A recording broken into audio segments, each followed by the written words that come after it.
Let's break down the different types of inflation and why stagflation is the one that we really need to start paying attention, especially during the second Trump administration.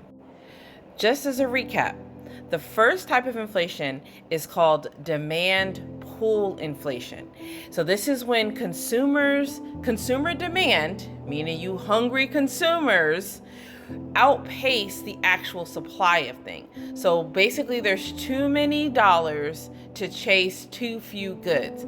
So think about stimulus checks and booming economies when everyone has money, but there's not enough stuff on the shelf. Oh, so sad. As a result, it's called demand pull inflation because as a result, hey, the businesses start jacking up their prices because they say, y'all got money, we ain't got the product, we still need to close the profit gap. So that's why the prices go up and you have a demand pull inflation. The next one is cost push inflation. Now, this is when the production cost of a good goes up. Like fuel, food, housing, materials. When those prices go up, guess what? The people who own the production, they raise the price and pass it on to you. So it's less about what you are buying and your ability to buy, and it's more about how much it actually costs to make that good now. Now, the third one is honestly not one that I've seen a while. It's called built-in inflation. And this might be the only fair inflation because this is when wage price spirals, when workers demand a higher wage to keep up, and therefore businesses raise prices on their goods to cover the wages. It keeps the inflation kind of spinning on a hamster wheel because people are getting paid more, but then they're also spending more on the goods. Before we talk about stagflation, which is the monster here, I want to make sure you understand the common theme. And the common theme with each one of these inflations is the fact that they pass the gap between their production cost and profit. They pass that gap on to you. And that part is something we need to think really hard about. Why is it that when businesses can't make that profit, they raise prices on the consumer? Kind of interesting. When the consumer is the one that's on the fixed income, or the consumer is the one that has more or less money as an ability to be able to buy these products. Okay, but the big one, and the one we need to focus on now, is called stagflation.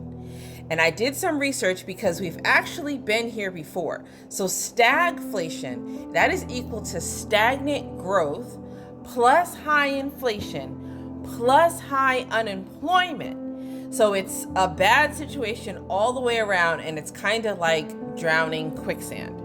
So the last time we've went through something called stagflation is in the 1970s to the 1980s, and it was triggered by oil prices. And oil prices skyrocketed crazy, and there was slow growth, meaning unemployment was really high. So basically people couldn't buy oil and they didn't have a job. So it was like double whammy. A lot of people lost their jobs, and the economy was essentially frozen in a price lock because of its inability to cover these oil prices. And this was driven by international oil prices. And what the feds did is it put the interest rate at 20% to fix it.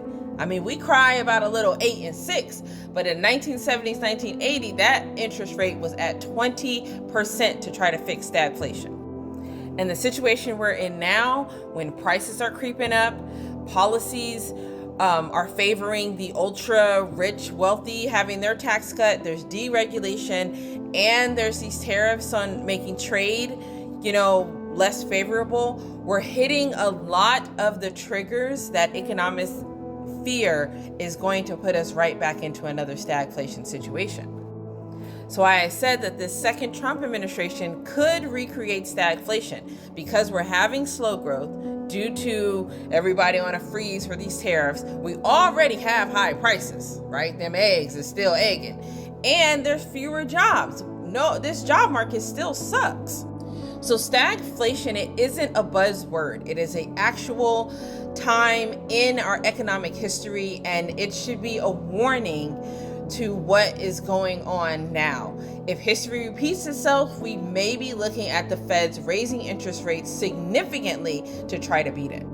As always, like, follow, share, follow me for more information like this, more tips, more investing knowledge.